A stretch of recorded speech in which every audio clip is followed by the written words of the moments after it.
어디 가서 이런 쉼과 또 말씀과 은혜와 사랑과 헌신을 우리가 함께 나눌 수 있는 것이 있겠습니까? 하나님께서 가장 귀한 장소로 우리를 불러주셨음을 믿고 감사를 드립니다.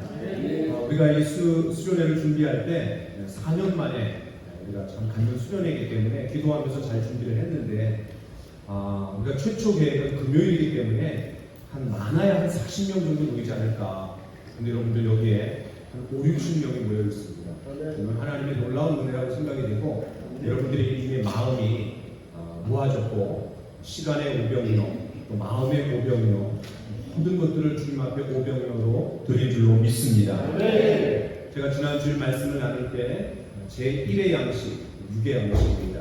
제2의 양식, 영의 양식입니다. 제3의 양식이 뭐라 그랬죠? 사명의 양식입니다. 우리가 이 사명의 양식을 얻어먹을 때, 그것을 우리가 배부를 때 하나님께서 우리를 통해서 놀랍게 역사하십니다. 이번 수련의 주제가 여러분 뭡니까? 주님 무엇을 하니까? 저쪽 한번 보세요. 다 같이 한번 외쳐봅시다. 시작. 주님 무엇을 하니까? 우리 바울 사도가 두 가지 질문, 위대한 질문을 던졌습니다. 주님 누구시니까? 주님 누구십니까? 두 번째 질문은 주님이 어떤 분이신지를 알았을 때 자연스럽게 우리 마음속에서 터져나오는 질문이 뭐냐면 주님 내가 무엇을 하니까? 존귀하신 주님이 어떤 분이신지를 정말 안다면 우리가 그분을 위해서 사는 것은 굉장한 영광이고 특권입니다. 이번 수련회 2박 3일 동안 주님 누구시니까? 주님 내가 무엇을 하니까? 답을 얻는 시간이 되었으면 좋겠습니다. 바울 사도가 다메섹에 들어가갖고 눈이 멀어갖고 사흘 동안 금식 기도하면서 아나니아를 통해갖고 놀라운 사명을 발견했던 것처럼 이 장충단 수양관에 와서 우리 세 분의 목사님을 통해서 사명의 양식을 주님 무엇을 하니까 답을 얻는 우리 모두가 되기를 원합니다.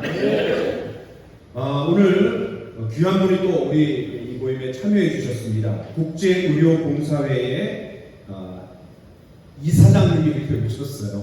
제가 조남은 잘 모르지만 저 뒤에 귀한 우리 이사장님이 오셔서 큰 박수로 환영하겠습니다. 다 오셨습니다. 자, 이제 첫 번째 우리 말씀을 듣는 시간인데요. 우리 현옥철 목사님이십니다. 이분은 평신도로 계시다가 또 주님께 헌신했고 현재는 닥터이시고 목사님이십니다. 지난주에는 일본에 가셔서 또 의료봉사 사역을 하신 후에 이렇게 오셔서 우리 행복한 교회 수련회 말씀을 전해주고 오셨습니다. 특별히 한세린, 여러분 한세린이 어떤 사람들입니까? 문둥병 걸린 사람들입니다. 전 세계 2천만 명이 있대요. 그런 사람들을 주님께로 인도하고자 하는 거룩한 사명을 받으신 귀한 분이십니다.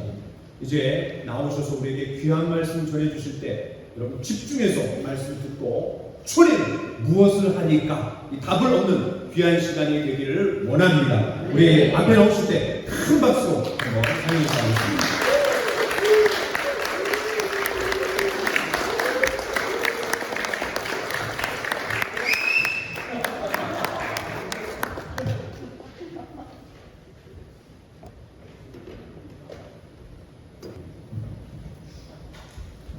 반갑습니다. 오늘 저를 강사로 초대해 주셔서 너무 감사하고 먼저 하나님께 영광을 드립니다. 우리 행복한 교회 정말 제가 오늘 하루 잠깐 봤는데요. 정말 행복하시고 가셨어요. 정말 행복하고 너무 감사합니다. 이 시간 말씀을 볼까요? 누가복음 4장 18절로 19절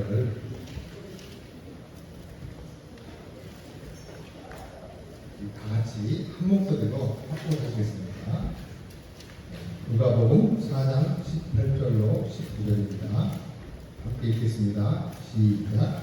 주의 성령이 내게 임하셨으니 이는 가난한 자에게 복음을 전하게 하시려고 내게 이름을 부으시고 나를 보내사 포로된 자에게 자유를, 눈먼 자에게 다시 보게 함을 전파하며 눌린 자를 자유롭게 하고 주의 은혜의 해를 전파하게 하려 하심이라 하였다.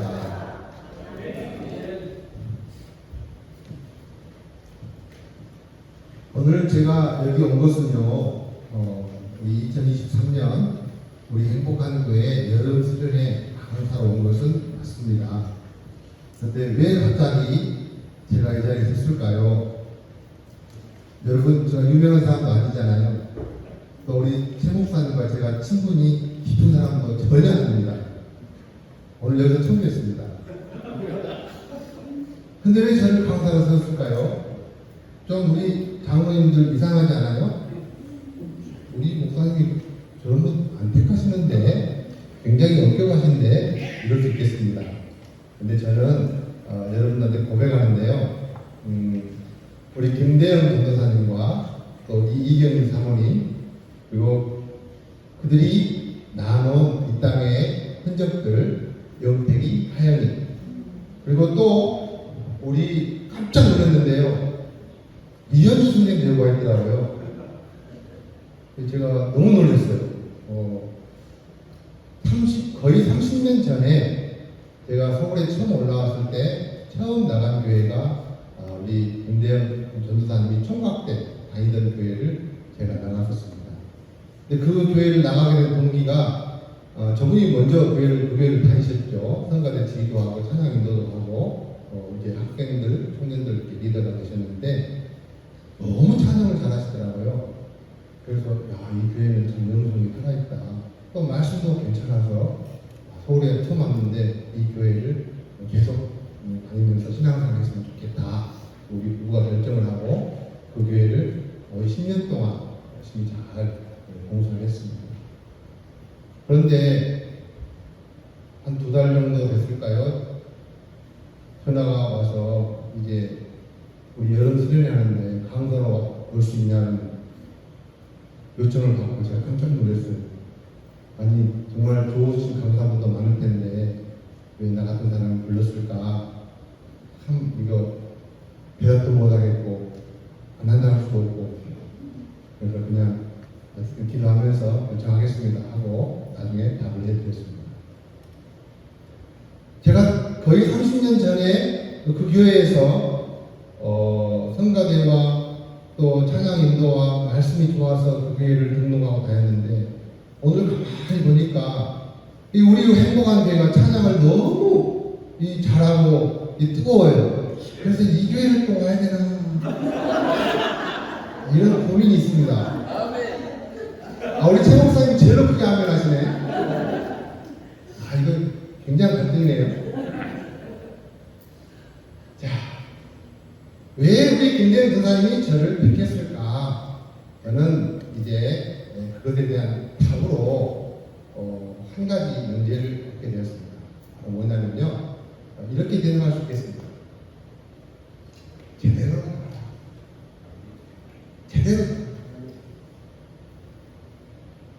10년 동안 같이 신앙생활하고 각자 뿔뿔이 흩어져서 살다가 거의 20년 만에 연락이 와서 목사님 우리 교회 와서 이번 여름 수련회에 그 문을 여는 강의를 좀 해주십시오. 제가 무엇이라고?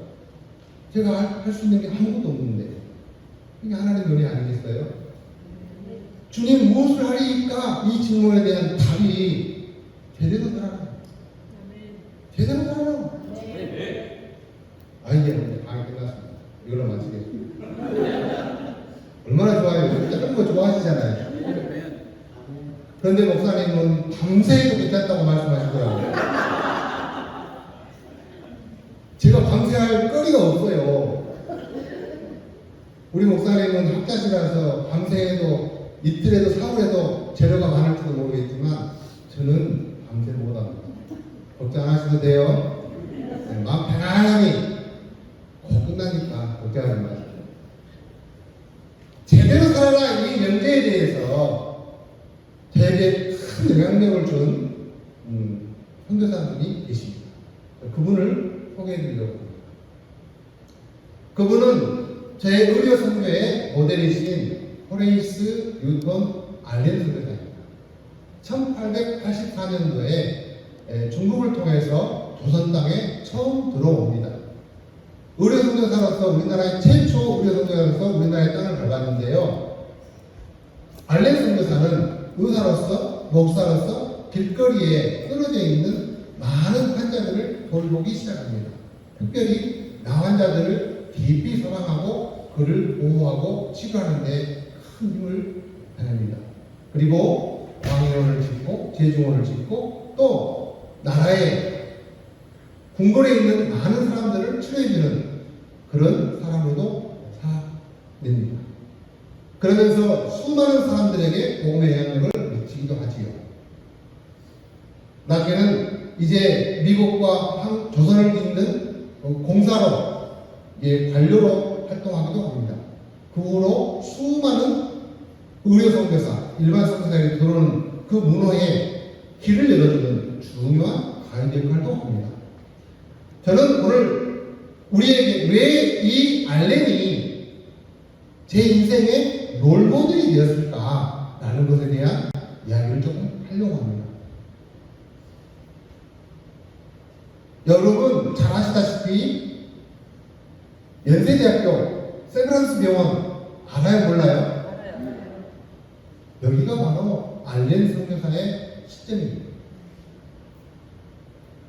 1884년도부터 오늘 현재까지 139년 동안 알렌 가문이 한국에 남아있으면서 여전히 한국 현대사에 어마어마한 영향력을 미치고 있는 자리에 그 알렌 가문이 앉아있다는 거예요. 여러분 이거 아셨습니까? 모르셨다면 이거 분명히 기억하세요.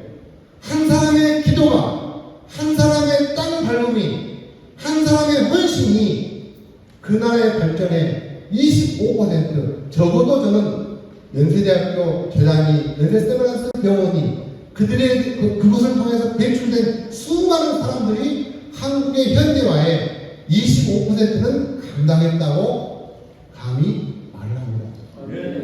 혹시 여러분 중에서 연세 출신이 있다면 저에게 야, 저 친구가 우리 학교를 자랑해주네 라고 해주셔도 괜찮습니다. 저는 연세 출신이 아닙니다.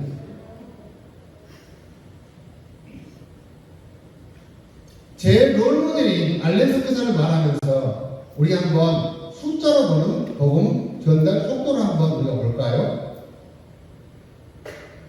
만약에 A300 비행기를 타고 미국을 간다면 여러분 비행기를 타면 조그마한 창에가 이 비행기가 고도, 달리는 속도, 그 다음에 바깥 온도 등등등이 이제 다 나오죠. 남은 시간, 앞으로 도달해야 할 거리 다 나옵니다. 거기를 유심히 보면 860km 속도로 달리고 있다고 표현이 됩니다. 시속 860km로 달린다는 뜻입니다. 이 860km를 60분으로 나누면 1분에 14.33km를 달린다는 뜻이에요. 14,330m. 14,330m를 60초로 나누면 1초에 239m를 날아가는 거예요. 빨라요, 늦어요? 빨라요. 여러분 상상이 되십니까? 네. 1초에 239m. 어마어마한 속도예요. 제가 무엇을 말하려고 하면 200년 전에 우리 조선에는 무슨 소식을 전하려고 할 때 이 산 꼭대기에서 저 산 꼭대기에 불을 지펴서 그 불 모양을 가지고 무슨 상황을 전달합니다. 1884년 알렌 선교사가 조선 땅을 밟을 때 미국에서 출발하여 중국을 통해 한국 왔을 때 그 걸린 시간이 약 한 달 반이라고 합니다. 여러분 요즘에 미국 가는 시간이 얼마나 걸리죠? 서부로 가면 11시간, 동부 뉴욕 쪽으로 가면 14시간입니다. 여러분 인터넷으로 여러분이 도달되지 않는 것이 있습니까? 요즘 코로나 때문에 우리가 중요한 경험을 했죠. 이제 모든 나라가 줌으로 다 통합니다. 화상통화 돈 안 받습니다. 그렇죠? 국제전화 돈 내고 하시는 분 손 들어보세요. 요즘 국제전화 돈 내고 하지 않아요. 다 무료예요. 아직까지 돈 내시는 분은 돈을 주체를 못 하시는 분이에요. 그분은 빨리 작정하시고 교회 건축금 하시기 바랍니다. 가까운 돈이에요. 그거 흑사는 안 되거든요. 자, 제가 무슨 말씀을 드리려고 하냐면 요즘 사도행전 1장 8절 말씀이 이미 땅 끝까지 이르러 예루살렘과 온 유대와 사마리아 땅까지 이르러 복음이 어떻게 됐다고요? 충분되었습니다. 전 세계 언어 중에서 90개국 언어로 성경이 번역돼서 다 전달되었습니다. 빠르면 2, 3년 안에 AI가 이제 토속 언어, 토착 언어, 부족 언어까지도 번역해서 실시간에 대화가 가능할지도 모르는 시대가 우리 코앞에 다가왔습니다. 이제 모든 나라의 국경이 없어지고, 여러분, 미국에 있는 사람과 지구본 때문에 시차가 있긴 하지만 여러분 전화 걸고 싶을 때 전화해요, 안 해요? 가끔 제가 이제 저희 단체가 국제의료봉사에이다 보니까 이제 시차가 제가 실수할 때가 많아요. 부룬디하고 우리하고는 약 7시간 차이가 납니다. 인도하고 우리 사역자하고는 약 4시간 반 차이가 납니다. 미국은 어떤 지역은 14시간, 어떤 시간 11시간 차이가 납니다. 근데 내 식대로, 내 뜻대로, 내 마음대로 막 메일도 보내요. 상대방이 깜짝도 놀래요. 자고 있는데 띵띵동 하니까. 자, 이제는 복음의 속도가 과거에 우리가 그런 느슨한 때가 아니라는 거예요. 굉장히 빠른 속도로 전달되어지고 있고 실제로 땅 끝까지 이르러 복음이 증거됐다는 사실입니다. 자, 그렇다면 우리에게 주는 도전은 무엇일까요? 지금 이 시대를 살면서 우리가 무엇을 해야 하나님을 기쁘시게 살 수 있을까? 우리를 통하여 우리가 어떻게 사는 것이 하나님이 기뻐하실까? 중요한 질문이잖아요. 이건 이렇게 우리 자신에게 도전을 줄 수가 있겠습니다. 그렇다면 우리 현실은 어떤가요? 여러분, 우리 살고 있는 오늘의 현실이 굉장히 두렵고 떨리는 시대에 살고 있습니다. 정말 악이 난무하는 시대죠. 도덕은 바닥을 치고 이제 부도덕한 생각과 성범죄와 마약과 또 인터넷 중독과 표현할 수 없을 만큼 그걸 다 일일이 나열하려면 아마 밤을 새야 될 거예요. 그만큼 이 세상은 너무나도 악독해졌습니다. 그리고 기후 문제, 식량 문제, 또 전쟁과 기근, 그런 것들이 우리들에게 위협해오고 있는 현실적인 문제입니다. 정말 힘들어요. 갈수록 우리 살기가 어렵잖아요. 그렇지 않으세요? 아이고, 우리 교회, 우리 행복한 교회는 글자 그대로 행복한 교회라다 보니까 염려도 걱정도 없어. 너무 좋아. 할렐루야. 네, 좋습니다. 최근에 여러분 며칠 전에 들었던 뉴스 여러분 상상이 되십니까? 젊은 청년이 자동차를 결제해서 노 부부가 외식하러 가는데 그 부부를 치여서 갑자기 사별을 하게 되는 그런 상황을 맞게 됩니다. 그리고 서현역에서 계단을 오르락내리락 하면서 눈에 보이는 대로 칼을 휘두릅니다. 이게 무슨 일입니까? 있어서는 안 되는 일이죠. 자기가 무슨 원하는 게 있는 것도 아니고 자기가 무슨 그 사람한테 피해를 입어서 그런 안 갚고 하는 것도 아니고 그렇게 세상이 악독해진 것입니다. 사탄의 전략은 굉장히 교묘합니다. 여러분, 사탄의 전략을 모르고서는 사탄을 이길 방법도 없지만 사탄을 이겨낼 수가 없습니다. 굉장히 그럴듯하게 이게 하나님의 뜻인지 사탄의 뜻인지 잘 모르게 구분이 안 갈 정도로 묘하게 우리에게 접근합니다. 근데 우리는 어느 쪽으로 항상 기울어요? 하나님 쪽으로 기울지 않아요.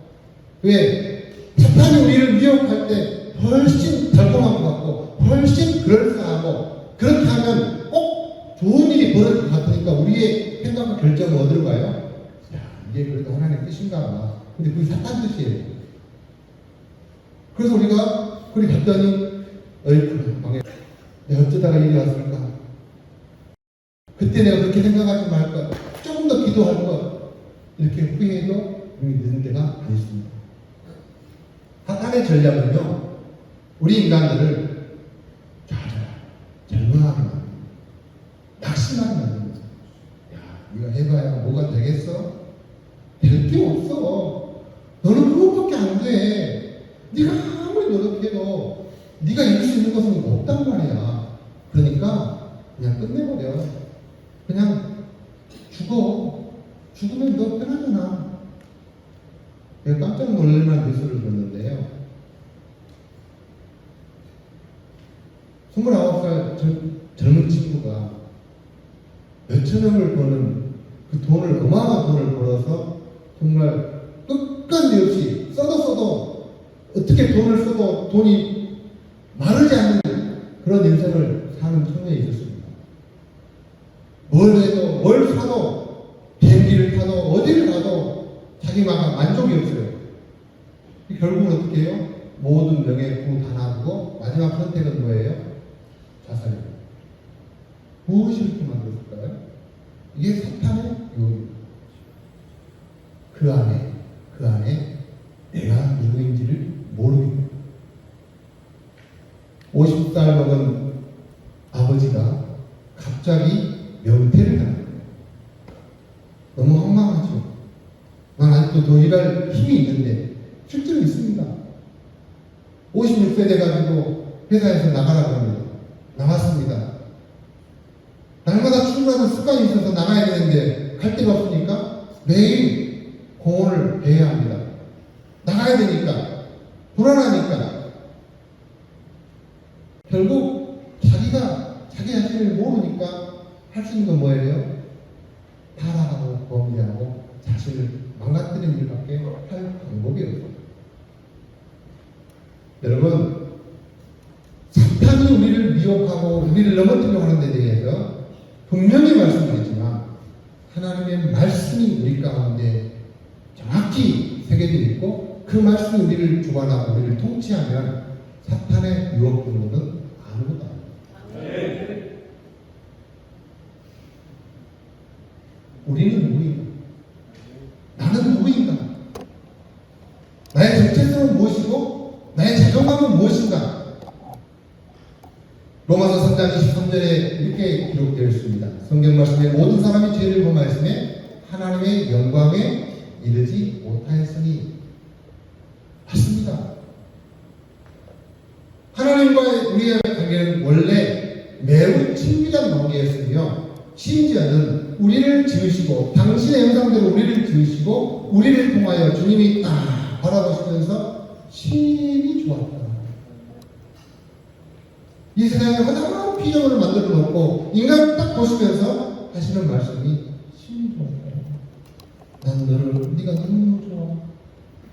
난 너를 보면 너무 행복해. 이게 주님의 마음이셨어요. 그런데 우리가 죄를 지어서 하나님이 우리에게 말씀하셨죠. 너희들과 나와의 첫 번째 계약이었는데 그 계약을 깨뜨리지 마라. 동산 중앙에 있는 선악과는 절대 건드리지 마라. 이것은 너하고 나하고 약속이다. 계약이다. 만약에 이 계약을 깨뜨리는 날에는 영원히 죽게 되고 이 족과 뿌리 흐르는 이 낙원에서 떠나게 됩니다.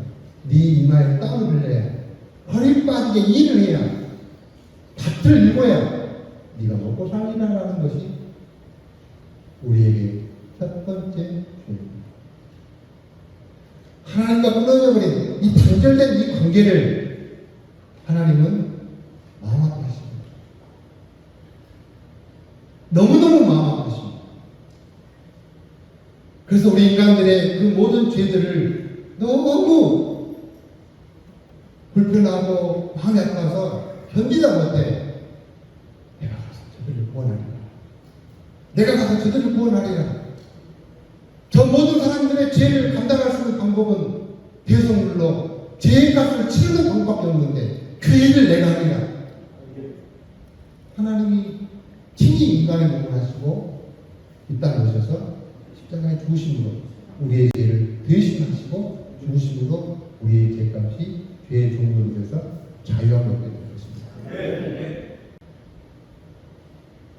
내가 죄인임을 인식하고 주님 앞에 고백하는 것이 정말 중요합니다.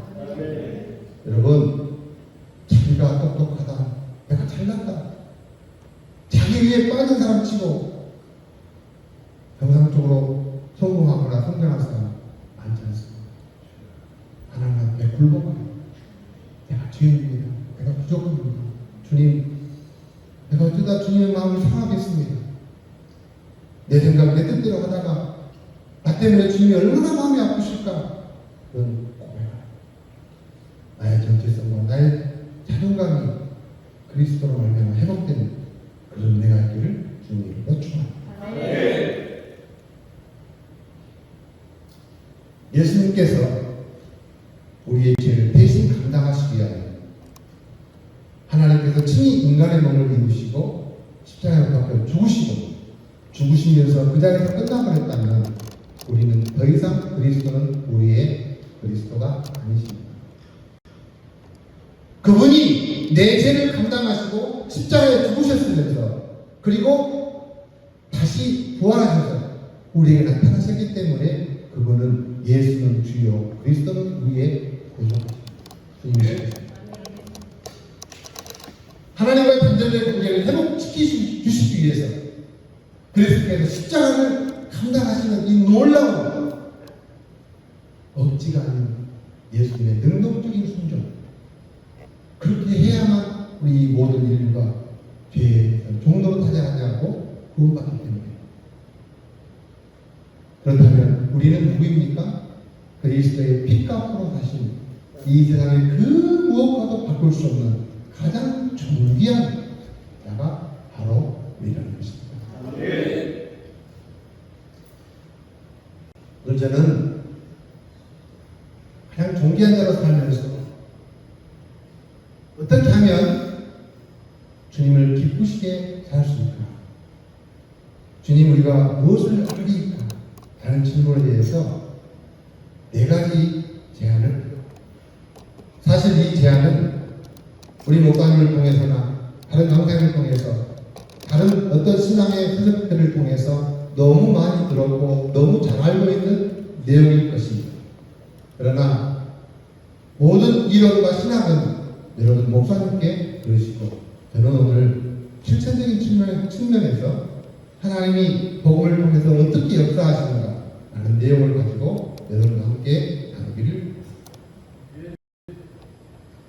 첫 번째로 말씀을 읽자 합니다.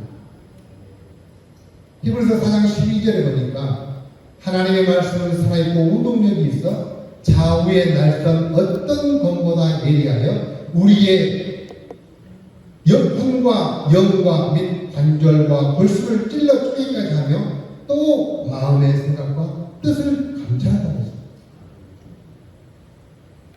하나님의 말씀은요 살아있고 운동력이 있다는 것입니다. 여러분, 요즘 시대가 발달돼가지고 이제는 성경책을 들고 다니지 않고 스마트폰으로 다 다니시는데요. 사실 스마트폰을 잘 활용하시는 분은 괜찮습니다. 그런데 스마트폰으로 이렇게 성경 말씀을 읽다가 듣다가 보면 이상하게 졸려요. 그런 경험 안 해보셨어요? 나만 그런가? 저는 이상하게 졸리더라고요. 그래서 꼭 성경책을 내놓고 보는데 성경책을 그렇게 내놓고 보면 그 말씀이 정말로 살아서 움직여요. 똑같은 구절을 어제도 읽고 오늘도 읽었는데 어제는 좀 다르고 오늘은 좀 다릅니다. 성령 하나님이 내게 주신 감동이 날마다 다르다는 것입니다. 그래서 저는 말씀이 살아 운동력이 있고 좌우의 날선 어떤 것보다 예리하여 우리의 형과 영과 감정과 골수를 찔러 쪼개게 한다는 말씀이 그대로 믿어집니다.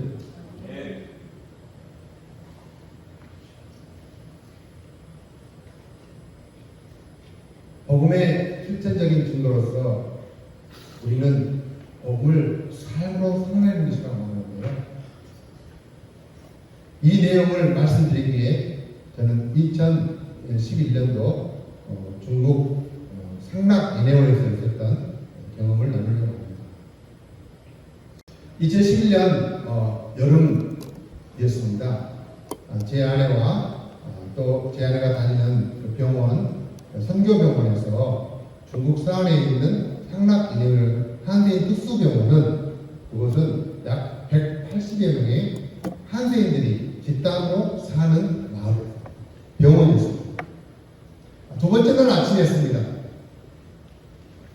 제가 그 병원을 가로질러서 진료실로 향하고 있는데 왼쪽편에 어떤 할아버지 한 분께서 이제 휠체어에 앉아 계시는데요.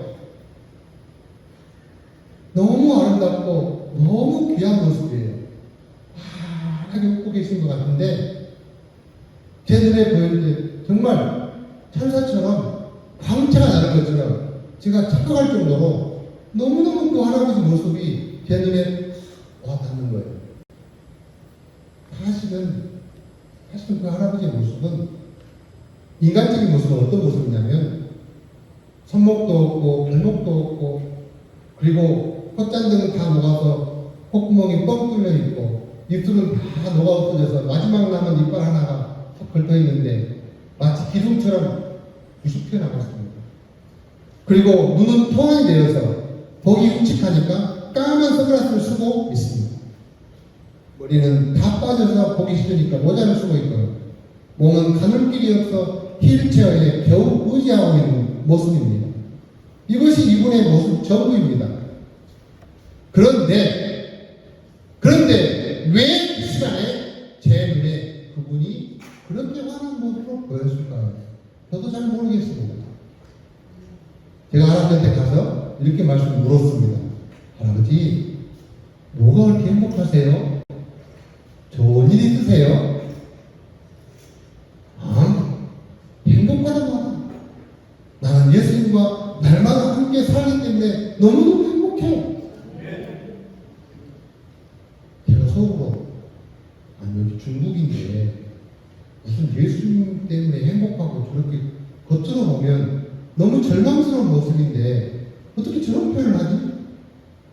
할아버지, 그러면 그 예수님 나에게 좀 보여주시겠어요? 보여주잖아. 손목이 떨어져 나간 그 손을, 그 차디찬 손을 제 여름이니까 반팔 입었겠죠. 뛰는데 가뜩이나 저는 그 한센병 봉사에 정말 가기 싫었어요. 왜냐하면 광주중앙교회 다닐 때 여수예양원, 소록도, 나주남해원 우리 학생들 동원령이 늘 이렇게 담임 목사님이 야 학생 데리고 가라. 제가 십몇 년을 그 요청에 이리 빠지고 저리 빠졌다. 절대 아무것도 안 하는데 딱 그날만 알고 제가 그 여름에 그 한센병원을 가가지고 아내가 가져가니까 갈 수밖에 없잖아요. 그분이 저를 한 10m쯤 차디찬 손으로 제 팔짱을 퍽 끼더니 그 불편한 몸을 끌고 바퀴를 굴려서 몇 바퀴 굴려 한 10여 미터 갑니다. 그리고 그분이 말합니다. 탈세수. 저분이 예수입니다. 저분이 예수입니다. 놀라운 것은 이분이 알고 있는 김성교사님의 그 치유하는 모습이 예수님이 그들을 치유하는 모습으로 보였던 것처럼 제 눈에도 동일하게 그렇게 보여지더라는 것입니다. 저는 깜짝 놀랐습니다. 아무 말도 할 수 없었습니다. 왜냐하면 저는 51년 동안 신앙생활을 해오면서 한 번도 그런 경험을 해본 적이 없기 때문에 그렇습니다. 그 부정한 모습으로 그 피부를 닦아주면서 그리고 너무 힘들게 그 악취와 싸워가면서 환자를 돌보는데 콧노래를 부르시면서 그리고 끝나면 완전히 그 영혼을 잡고 기도해주면서 그렇게 치료하시는 모습이 제 눈에서 똑같이 그렇게 보이라는 것입니다. 예수님께서 말씀을 선포하시고 가르치시고 병을 고치시다. 마태복음 23절의 말씀을 그대로 제 제 마음속에 구해되는 저는 그 길로 더 이상 그 자리에 있을 수가 없어서 숙소로 다시 돌아가서 울었습니다.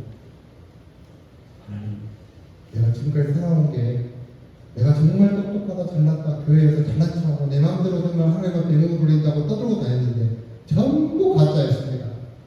오늘 내가 만난 예수 그리스도 내게 주신 이 성령의 놀라운 감동이 정말 잊지 않고 주님이 내게 주시는 그 약속의 말씀을 붙잡고 내가 이제 살겠습니다.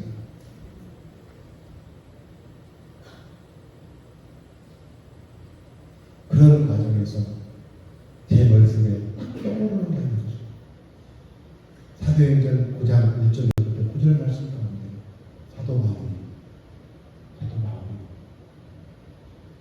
담에 대는 외워 오늘 22장 1절부터 쭉 나와 있는 말씀과 같은 내용입니다.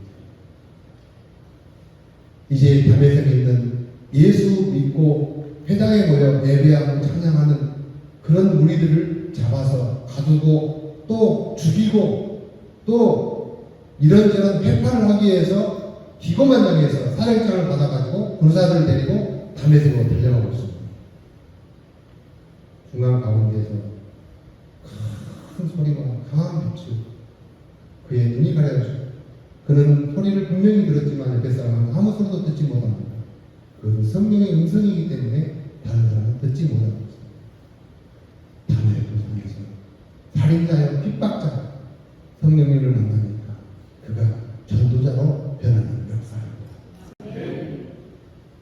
2011년도에 제가 상락기념에서 주님을 만난 그 자리가 제 인생의 터닝포인트였다면 사도 바울이 담에색을 향하는 그 길에서 하나님의 성령의 강력한 역사로 말미암아 살인자가 변하여 전도자로 변하는 그 자리가 바로 담에색의 인생의 바울의 인생의 담에색이 그 인생의 터닝포인트였다는 것입니다. 저는 지금도 귀에 쟁쟁합니다.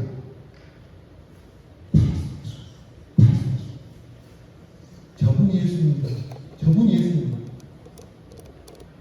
그들의 눈에는 선교사님의 삶이 말씀을 그대로 고스란히 살아내는 그 모습으로 보였기 때문에 눈에 보여준 대로 내가 본 저분은 성경 말씀에 나와 있는 바로 예수님 자신이시다.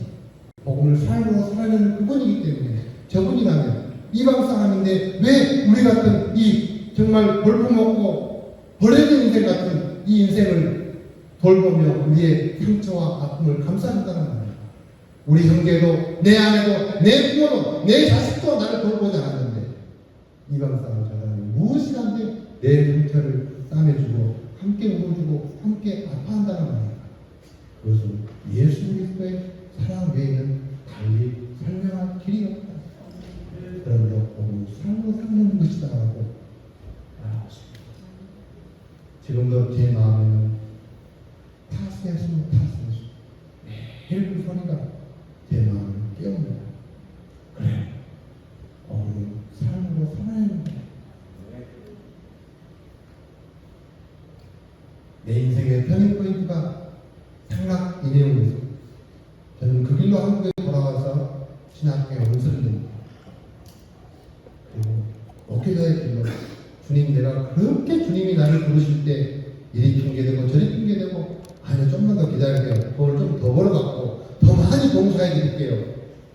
오만 핑계를 다 댄 것을 단번에 하나님의 때가 되니까 주는 게 뭐지? 그리고 그 부름에 하나님의 콜링에 순종하여 죄 종으로 살아가겠습니다. 오늘 읽었던 본문 말씀 우리를 기름 부어 세운 죄 종으로 불렀을 때 불린 자를 자유롭게 하고 병든 자를 고치니 압박받는 자, 고난당한 자 이들을 위해서 살아내는 것이 나중에 은혜의 해라고 말했죠. 은혜의 해는 희년 50년째 되는 그날에는 모든 것이 자유하고 있습니다.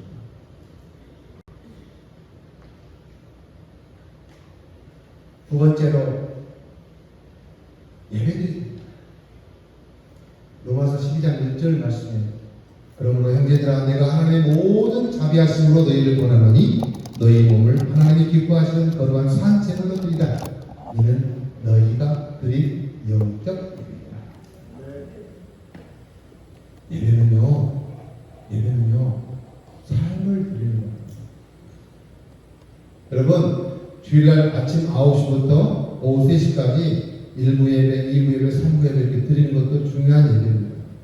그리고 교육 예배, 그 다음에 금요일 추가 예배, 수요 예배, 가정 예배, 신방 예배, 병문안 예배, 장례 예배, 다양한 예배가 있습니다.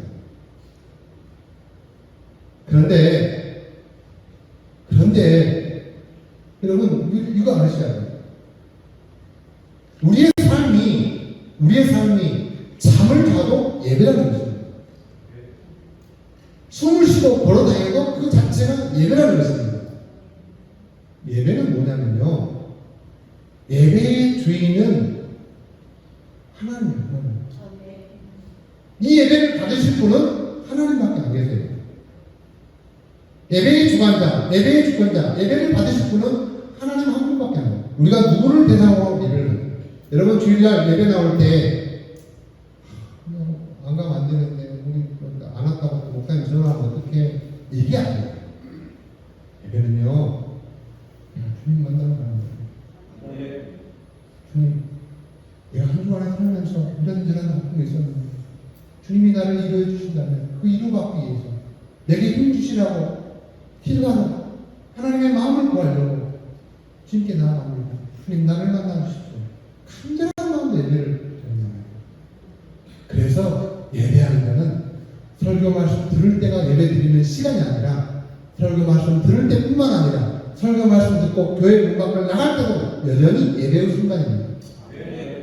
그러므로 우리의 삶은 누군가 우리를 쳐다볼 때 우리 김대현 전도사님 저런 분이라면 저분이 어느 교회 다니지? 우리 행복한 교회 다니는데 그 교회라면 난 다닐 수 있어. 왜냐하면 저 양반 보니까 정말 복음적으로 살더라고. 그래, 세상에 이 지구상에는 저런 사람이 없어. 예수 믿는 사람은 저 정도는 돼야지. 한각인회원의 그 할아버지가 이방 사람 치료하는 그 의사 선생님을 보고 목사를 보고 선교사를 보고 저분이 예수입니다. 저분이 예수입니다. 우리는 예배는요 시간을 내어 드리는데 그 예배도 예배지만 그 예배 가운데 받으시는 하나님이 임재가 있을 때 그 자리가 예배인 줄 믿습니다. 그러므로 하나님이 우리 안에 있다. 여러분이 범죄한 자리에 설 수 있습니까? 거짓말하는 자리에 여러분이 설 수 있습니까? 그럴 수 없습니다. 불륜한 자리에 하나님이 함께 하시고 하나님이 세워보시는데 그런 자리 갈 수 없습니다. 도둑질하는 자리에 설 수가 없죠. 남을 이간질하고 해롭게 하는 자리에 하나님이 내 삶의 주인 되시고 그분이 나를 인도하시는데 하나님이 똑똑히 보고 계시는데 그냥 범죄를 해요? 그 자리에서 가능해요? 그 자리에서 마약해요? 있을 수 없습니다. 사랑하는 성도 여러분, 예배를 제대로 배우십시오. 예배를 제대로 배우십시오. 예배는 우리의 몸과 우리의 삶 자체를 하나님 편에 드리는 것입니다. 우리의 통치자, 우리의 주관자, 우리의 삶의 전부를 하나님이 다스리시고 통치하실 때 비로소 하나님이 받으시는 예배가 되는 것입니다. 그래서 하나님이 우리에게 뭐라고 말씀하시면 내가 산 땅이 거룩한 땅이라고 했습니다. 여러분, 내가 서 있는 땅이 그 땅이 거룩해진다니까요. 타락한 곳, 범죄한 곳에 내가 서 있더라도 그곳은 이전에는 그렇다고 한다 할지라도 내가 그 자리에 서므로써 그 자리가 변하여 새롭게 회복되어지므로 하나님 편에서 받으시는 그 땅이 변하게 되므로 누구로 말미암아 하나님이 보내신 나로 말미암아 그 땅이 변화되기 때문에 내 삶의 주관자는 내 삶의 예배를 받으실 분은 하나님이십니다. 그러므로 너희 몸을 하나님이 기뻐하시는 거룩한 산 이것이 너희가 드릴 영적 예배니라. 제가 이 예배를 말하면서 한 예를 제가 경험한 것을 나누도록 하겠습니다. 저는 한 2년 반 전부터 아프리카 부룬디라는 나라에 의료 봉사를 이 선교사의 방문을 파송해서 현재 활동을 하고 있습니다. 그런데 거기에 10명의 공동체 학생들을 제가 동숙하면서 우리 선교사님과 함께 계속하면서 공동체 생활을 하고 있습니다. 저는 다는 모르지만 적어도 제가 듣는 바에 의하면 많은 선교사님들이 구의를 해야 하냐고, 그거 성범죄 일어나고 그거 잘 가르쳐놨더니 강도로 변하고 그리고 끝에 가서 도둑으로 다 변해, 그거 가르쳐놨더니 다 도망가고 없어, 그 험악한 짓을 왜 해? 선교사님 그거 하지 마세요. 그 성공 케이스가 없어요. 모든 사람이 그렇게 말할 때 우리는 기도하면서 그 일을 시작했습니다. 왜 시작했느냐? 거리를 배회하고 너무 공부하고 싶은데 너무 가난해서, 가난이 대물림 돼가지고 헤어날 길이 없어요. 방법이 없어요. 그런데 너무너무 공부하고 싶고 봉사할 때 이렇게 와서 봉사하는데 너무나도 마음이 뜨겁고 열정적으로 합니다. 그래서 네가 꿈이 뭐냐? 저는 의료 봉사를 했으니까 만약에 제가 기회가 된다면 간호사가 되고 싶습니다. 제가 의사가 되고 싶습니다. 그 순간 어떻게 할 건데, 만약에 제가 간호사가 된다면, 제가 의사가 된다면 이 부룬디 사람들에게 제대로 된 의료를 한번 해주고 싶습니다. 그리고 많은 젊은이들을 가르쳐서 우리 부룬디에 정말 병들어 죽는 사람은 적어도 생기지 않도록 예방하고 치료하는 데 기여하고 싶습니다. 네가 어떻게 하면 그렇게 가능하겠냐? 저를 그런 공부를 할 수 있도록 가르쳐 주십시오. 네가 공부할래? 하겠습니다. 그럼 이 시험을 통과해라. 통과했습니다. 그래서 모아진 숫자가 10명입니다. 그들은 가난합니다. 돈이 없습니다. 집에서 도와줄 방법이 없습니다. 그러나 우리는 하나님 앞에 기도하면서 그 자리에 모았습니다. 그런데 우리의 동력은 허다한 교회에서 후원받아서 그냥 문당 폭격하는 물질 공세가 아니라 아무도 우리에게 헌금해 주신 단체가 없고 교회가 없었습니다. 우리는 다만 주님 앞에 기도하면서 그저 라면 한 그릇이 생기면 한 젓가락씩 10명이 나눠 먹고, 땅 한 조각이 생기면 또 띄어서 나눠 먹고, 물 한 모금 나눠 먹는 심정으로 이 일을 시작했습니다. 그런데 양보하지 않는 가치관이 있었습니다.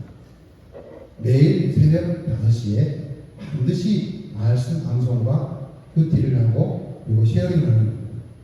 그리고 저녁 8시가 되면 하루를 마감하는 감사 예배를 드리고 또 자신의 하루를 어떻게 살았는지 반성하고 되돌아보는 예배를 하루에 2번 반드시 드리도록 제가 요청했습니다. 너희들한테 먹을 것, 입을 것, 학교, 학비, 너희들이 필요한 모든 것들을 다 제공해 줍니다. 그러나 이것은 우리가 양보할 수 없다. 반드시 새벽 5시에 예배할 것, 그리고 저녁에 8시에 반드시 예배할 것, 어디 가 있든지 봉사하든지 이 집을 떠나 있든지 간에 이것은 양보할 수 없다. 이것을 어기는 순간 3번을 어기면 우리 그룹에서 퇴출이다 라고 엄격하게 이야기하고 지금 2년 만이 지났습니다. 물론 그 과정에 어려움이 있었어요. 그중에 게으른 친구가 있어요. 꼭 5분 늦어요. 그렇게 축구를 하고 너 이제 똑바른다만 해도 그래도 또 5분 늦어. 근데 그 사람 또 핑계도 많이 맞아. 도저히 집에 못 일어나고. 요즘 젊은이들이 진짜 잠이 많아요. 나는 일어나지 말아주고 새벽 3시간에 일어나. 왜 이렇게 잠이 많을까? 어쨌든 그 친구를 결국 설득해서 퇴출시키고 끌고 없습니다. 그래서 매일 5시에 예배드리고 저녁 예배드리고 이럴 때 우리를 하는 것은 단순히 찬양하고 기도하는 것도 있지만 하나님의 말씀 가운데 그들을 영역하기 시작했습니다.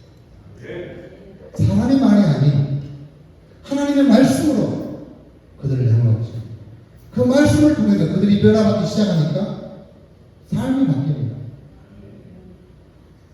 완전히 바뀝니다. 그렇게 5분만 하던 그 친구가 이제 바뀌어서 모든 살림을 뒷바라지하는 청소하고 정리하고 또 이게 안내하고 이게 무슨 그 가이드하는 이제 제일 잠 없는 친구로 바뀌었어요. 누가 잠 늦게 자고 그러면 가서 막 깨웁니다. 복음이 이렇게 만들어가요. 바로 이 사진이 매일 아침 예배드리는 사진입니다. 저하고 7시간 차이 나기 때문에 저는 12시 반에 제가 병원에서 이제 채팅이 들어오면 영어로 이렇게 해가지고 원고를 작성해서 영어로 이렇게 이야기를 합니다. 짧은 10분, 15분 메시지지만 원고를 통째로 주니까 그거를 달달달 외울 정도로 그렇게 합니다. 저는 그 원고를 쓰면서 날마다 묵니다. 나의 아무것도 아닌 행동에 저들을 깨워줬다니 부모님 나라가 변할 것입니다. 알렌 선교사가 1884년도에 한국에 와서 지금 139년 동안 한국 여행을 미치고 있는데 하나님, 저 한 사람이 변할 수 있다면 제가 잠을 못 잤나이다. 이 일은 감당하겠습니다. 이년 반.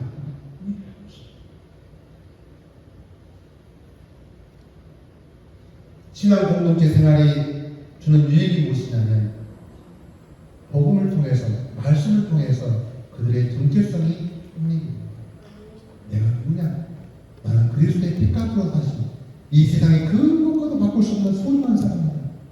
나는 이제 그 거리를 배회하는 거지가 아니다.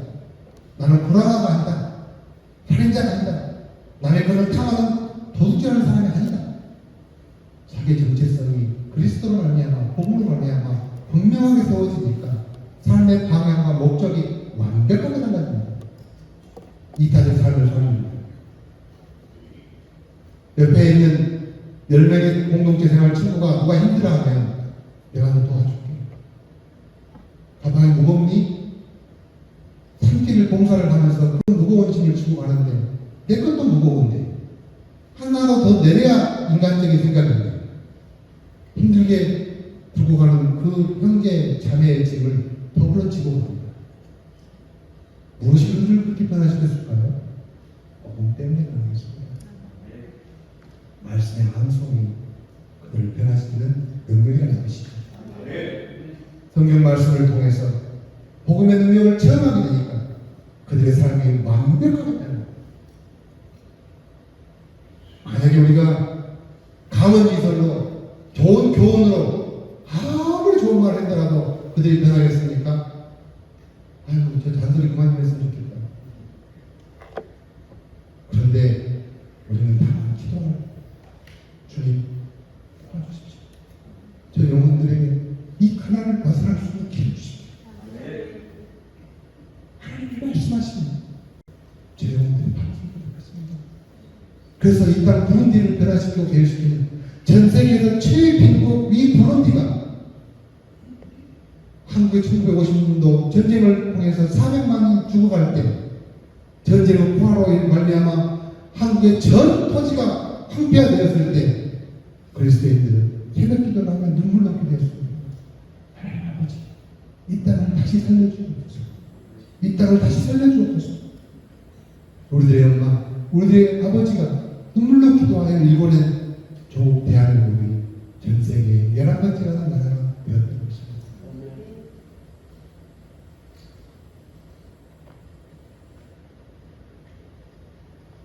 매주일에 지역 봉사를 나갑니다. 의료 봉사를 나가는데요. 간단한 의료 봉사가 아닙니다.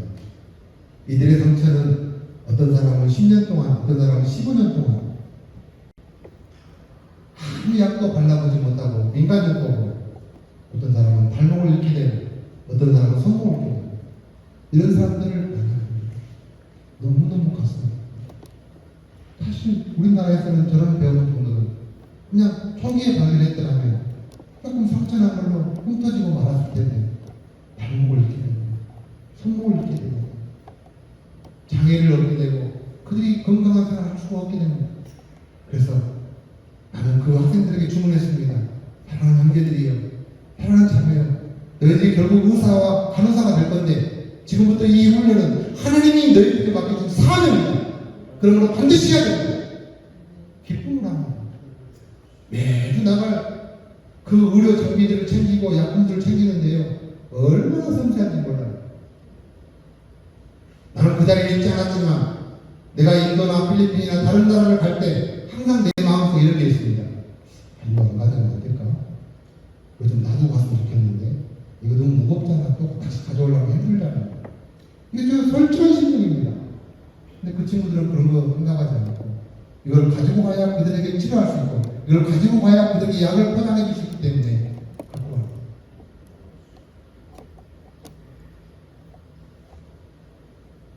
전도지를 만들어서 거리를 대하고 있는 어린아이들에게 복음을 전합니다.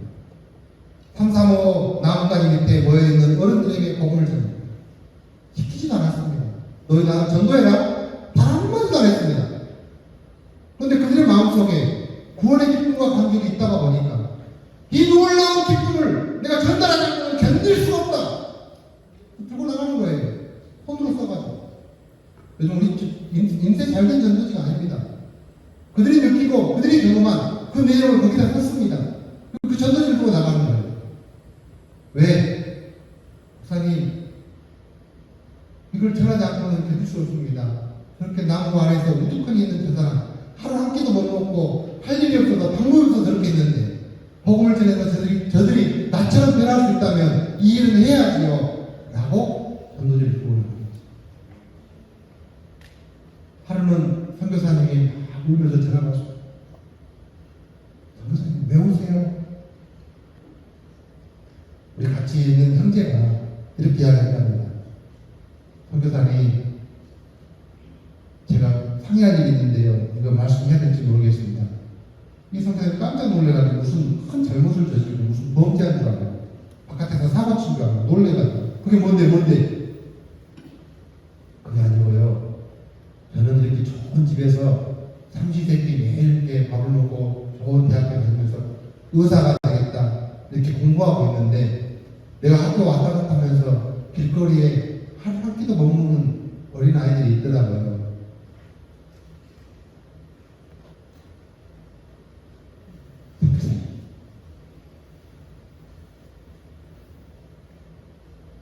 제가 먹는 밥 한 숟갈만 덜어서 일주일에 한 번만이라도 그들에게 밥을 나눠 먹으면 안 될까요? 어디에서 그런 생각이 나올까요? 그렇게 말해주는 그 청년의 말이 너무나 감동이 되어서 선교사님 막 울면서 전화합니다. 목사님, 우리의 사역이 맞는 거죠? 제대로 가고 있는 거죠? 우리 학생들이 그런 마음을 품었다면 복음이 살아있는 거죠? 네. 선교사님 울면서만 너무 감사했습니다. 너무 감동이 되었어요. 저도 같이 따라서 울었습니다. 하나님 감사합니다. 나는 그곳에 한 번도 안 가봤지만 나는 여기서 기도할 뿐 내가 해준 것도 없고 도와준 것도 없지만 정말 저들에게 저런 희망이 생겼다는 것은 하나님의 역사요. 하나님의 섭리하십니다. 주님 감사합니다. 주님 감사합니다. 음악교사로 차원하고 그들이 제목들을 써줬더니 저를 사주세요. 그래서 옷을 만들어서 옷을 못 입는 사람들에게 옷을 공급하는 거예요. 그게 좋은 옷이겠습니까? 자기도 만들어보지 않는 옷 겨우 배워서 이제 하나 만들었으니까 대단히 좋은 옷이냐 자랑하면서 이것을 누구에게 전달해줘야 되겠다 하고 자랑합니다. 얼마나 기쁜 일입니까? 여학생들이 생리대가 없어서 정말 입에 담을 수 없는 도구들로 그 문제를 해결하고 있어서 너무 안타까운 마음에 좋은 원단을 사가지고 속옷을 만들어서 학생들에게 공부해 줍니다. 어디서 그런 마음이 생겼을까요? 공동체를 통해서 역사하시는 하나님의 마음입니다.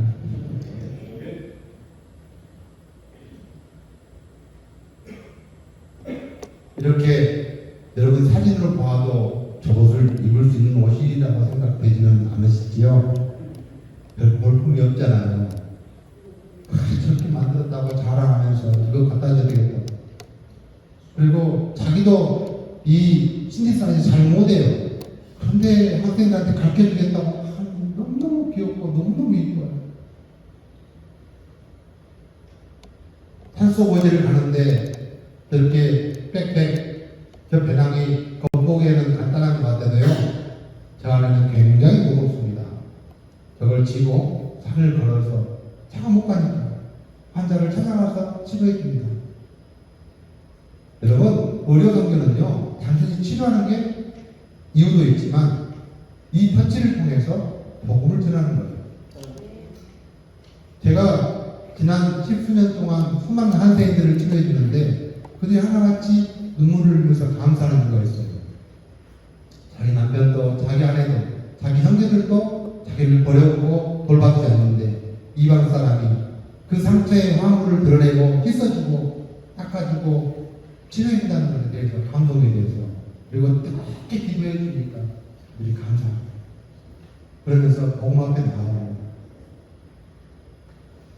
옆에 있는 어린아이는 이제 5살 먹은 어린아이인데 머리에 종양 같은 게 나와가지고 이게 암인지 아니면은 그냥 피부병인지 알 수 없는 정말로 힘든 삶을 살고 있는데 우리가 찾아가서 같이 놀아주고 치료하는데 도움을 주고 약을 사도록 또 비용을 줍니다. 이렇게 많은 사람들이 줄을 지어서 진료받기를 위해서 기다리고 있습니다. 그리고 자기가 먹는 밥을 쪼개어서 못 먹는 사람들에게 나눠주겠다고 도시락에 담아서 주고 나오는 것입니다. 아까 말한 제가 그 어린이의 머리의 모습입니다. 이렇게 험한 상태들을 가지고도 아무 대책 없이 살아갔습니다. 그러나 우리 봉사단을 만나게 되므로 그들이 삶의 변화가, 그들의 상처 때문에 이 일을 통하여 하나님이 일하심을 나타내려 하심이라 우리에게 주신 병까지도 질병까지도 아픔과 고통까지도 하나님이 쓰시겠다는 것입니다. 예배는 하나님이 기뻐하시는 거룩한 상한 제물로 드리는 것, 우리의 몸을 드리는 것입니다. 이제 세 번째로 기도하자. 여러분 날마다 기도하지요. 뭐 자녀를 위해서도 기도하고 남편의 사업을 위해서 기도하고 아내의 건강을 위해서 기도하고 우리 담임 목사님 목회를 위해서도 기도하고 우리 전도사님들 활동을 위해서 기도하고 우리는 기도의 제목들이 너무나 많이 있습니다. 이 기도는요 하나님의 마음과 하나님의 뜻을 구하는 것이 기도입니다. 중언부언하고 주소를 내오는 것이 기도가 아니라 하나님께서 그 일을 하시는 것을 우리로 하여금 목도하게끔 하는 것이 기도의 도라는 것입니다. 그러므로 기도는 하나님과 우리와 영적 소통을 말하고 있습니다.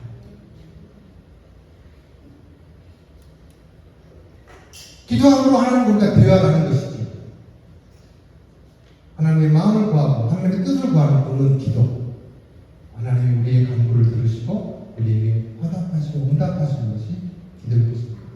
이 기도도 모든 지식의 근본은 말씀을 통한 기도해야 됩니다. 내 생각, 내 뜻이 아니라 하나님이 말씀하신 것 가운데 그 말씀에 의해서 기도를 해야 한다는 것입니다. 그래서 기도는 하나님과 직접 소통하는 통로라고 말할 수 있죠. 또 한 가지는 기도한다는 것은, 내가 하나님께 기도한다는 뜻은 무엇이냐면은 주님이 내 삶의 주권자이십니다. 내 간구의 응답자이시고 내 모든 기도의 책임자이시며 당신이 주관하시는 주인 되십니다라고 고백하는 행위가 우리가 기도하는 기도의 행위입니다. 우리 자신을 돌아보고 우리 존재적 가치를 회복한다면 우리의 기도는 하나님께서 반드시 들어주실 것입니다. 그래서 기도는 우리의 삶을 이끄는 동력이라는 것입니다. 많은 사람들이 기도를 제대로 하지 못함으로 말미암아 하나님과 소통하는 것을 잃어버리고 망각할 때가 갑자기 돈 5만 원짜리 나오니까 눈이 번쩍 뜨이시죠? 아유, 졸다가 그냥 번쩍, 이거 뭐야 이게? 그러면 이 시간에 오늘 예배 나온 사람 5만 원씩 준다는 이야기야? 아까 담임 목사님한테 살짝 뒷담하셨는데 줄 수도 있는데요. 하여튼 예배 태도를 보고 제가 결정하겠습니다. 그러시더라고요. 이제 졸지 마세요. 저희 지금 딱 서서 계시잖아요. 땡 앉아 계시다가 서서 계시는 거예요. 이제 잘 보고. 자, 제가 여러분에게 좀 환기를 시킨 뜻에서 진짜 실물로 한번 내놔보겠습니다. 이거 가지실 분? 예, 아무도 손 안 들어요. 우리 어린이 같으네. 자, 다시 한번 질문하겠습니다. 이거 진짜예요? 맞죠? 아니에요? 가지실 분? 우리 목사님이 제일 먼저 드시네. 왜 여러분 반응 안 하세요? 이거 안 줄 것 같아서? 염치 없어서. 참 정직한 대답이십니다. 왜 염치가 없죠? 이거 받으셔도 되잖아요. 어떻게 감히 받아요? 어떻게 감히 받아요? 이거 별것도 아닌데? 우리가 드려야 돼. 아마 여러분 손은 안 들었지만 이제 저거 5만 원 진짜 내가 어떻게 하시려고 그런 거지? 무슨 나를 주려고 그러나? 근데 눈치 보다가 손을 못 드셨죠? 우리 마음 다 똑같을 겁니다. 이 지폐를 다 갖고 싶어요. 갖고 있어요. 가질 수 있어요. 어떠세요? 제 말이 틀립니까? 근데 제가 여기서 갑자기 이 영감으로 떠오른 단어에 대해서 말씀드립니다. 천국은 뭐라고? 침노하는. 이 5만 원권을 가지려면 어떻게 해야 돼요? 손들어 하면 팍 손들어 다니면 가진다니까요. 자, 의사표시 한번 정확히 해보세요. 가지실 분? 저요! 여러분이 다 사실은 100% 손 드셨습니다. 그런데 제가 이제 민망하기도 하고 오늘 들어서 어쩌라고 주지 않을 거면서 왜 그걸 나보다 들으라고 귀찮게. 자, 제가 이거를요 이렇게 꾸덕꾸덕 해가지고 이렇게 버렸습니다. 몸에 어때 그렇게? 왜 저렇게 돈을 막 꾸덕꾸덕 버렸지? 자, 이거 가지실 분. 여전히 손 드시네? 우리 어린이가 이 돈을 제대로 안 하고.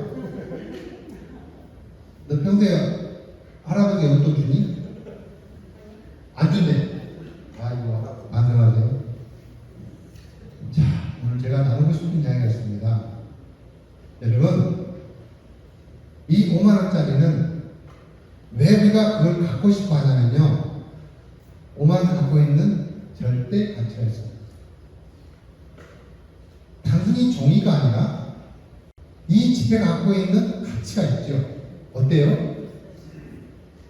저거 5만원짜리다. 그럼 5만원짜리는 할 수 있는 게 뭐 먹는 거에 생각을 하겠죠. 2장이면 뭘 할 수 있고, 10장이면 뭘 할 수 있고, 그렇게 할 수 있겠잖아요. 이 절대적인 가치가 있기 때문에 우리는 이거를 갖기를 원합니다. 만약에 어떤 때는 5만원이고 어떤 때는 정형조합이라면 아무 손을 안 들어줄 거예요.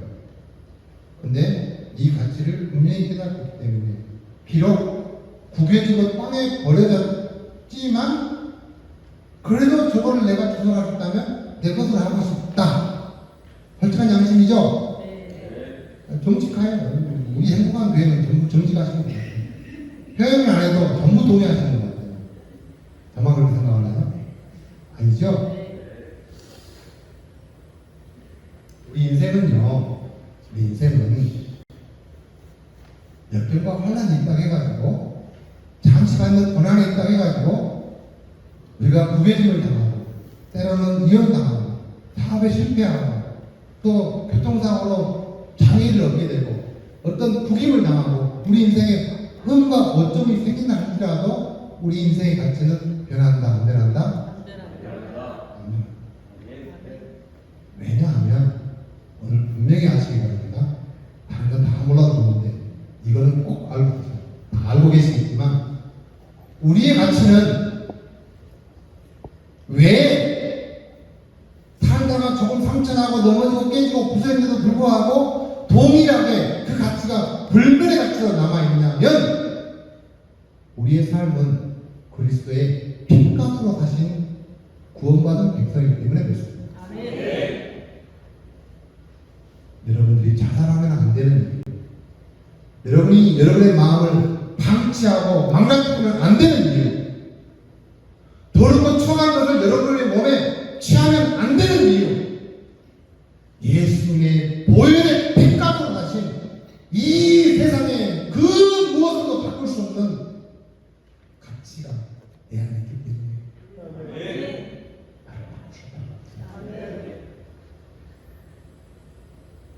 오늘 저녁에 여러분 이것은 분명히 하죠.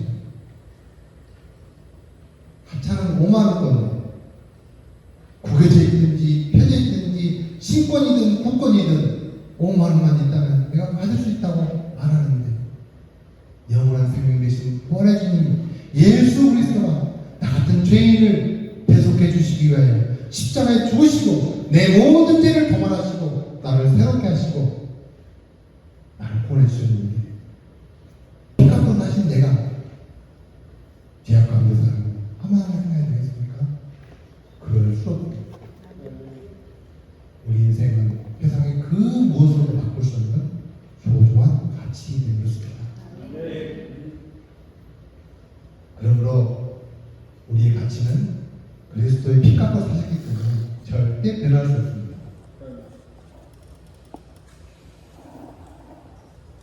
오직 예수 그리스도의 사랑 때문에 우리가 가장 소중하고 귀한 가치 있는 삶을 우리의 고백이 이렇게 되는 줄 믿습니다. 세상에 무엇으로도 바꿀 수 없는 나의 절대적인 가치, 그리고 예수는 나의 주님 되시고 그리스도는 우리를 구속하시는 구주시고 영원한 생명 가운데 구원을 주시는 우리의 고백이 그렇게 되고 있습니다. 그런 성도 여러분, 여러분 주변에 많은 사람들이 아파하고 통나하고 있을 때 그가 회복할 수 있는 유일한 길은 그 안에 생명 되신 예수 그리스도가 회복될 때 그 인생은 다시 살아날 줄로 믿습니다. 네 번째로 전도하자. 전도한다. 굉장히 어렵죠. 요즘 전도가 잘 안 된다고 합니다. 왜냐하면 전도가 왜 안 될까요? 한번 누가 대답해 보실 수 있는 분. 전도가 왜 잘 안 될까요? 장모님 어떠세요? 전도를 요즘에 시도해 보셨어요? 네, 그러니까 어떠신가요? 잘 안 먹혀요? 어렵습니다. 어려워요? 어떤 점이 어렵나요? 마음의 문을 닫고 있는 거. 마음을 닫고 있다. 전단해 보시고 해보셨죠? 어떻게 전하셨어요? 문을 열을 때 뭐라고 그랬어요? 여러 가지 방법이 있지만 한 가지 얼른 기억나는 거. 브리지 정도로 해봤습니다. 어린이 전도. 브리지 정도. 브릿지 전도. 네. 혹시 그 전도해 보신 분 한번 누가 잠깐 이야기해 주시겠어요? 없으세요? 예. 요즘 전도하기 굉장히 어렵다고 말합니다. 실제입니다. 왜 전도하기 어려울까요? 오늘 전도의 해법에 대해서 아주 명료하게 말씀드리겠습니다. 저는 신학적인 이론이나 그런 걸 말씀드리지 않고 실천적인 것을 말씀드린다고 했죠. 신학적인 것, 교리적인 것은 목사님한테 배우세요. 저는 실천적인 것을 말씀드리겠습니다. 자, 만두가게 하는 주인이 만두를 팔 때 만두 속에 재료를 뭘 넣는지, 기름은 어떤 기름을 사용하는지, 밀가루는 어떤 걸 사용하는지, 그 만두를 만들어서 팔 때 만두가게 주인이 자신이 있어요, 없어요? 자신 있죠.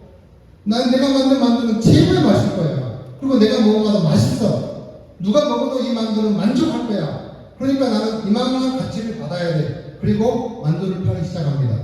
근데 만두가 팔려요, 안 팔려요? 잘 안 팔려요. 왜 안 팔려요?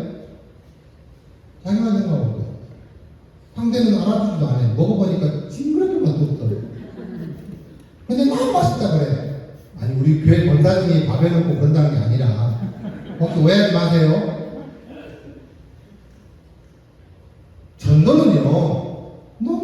쉬워요. 왜 쉽냐면 여러분 전도하려고 애쓰지 마세요. 꽉 닫힌 문을 철대문 정말 번호키 수백 개 달아나갖고 무엇을 눌러야 될지도 모르는 그런 철대문 열라고 애쓰지 마세요.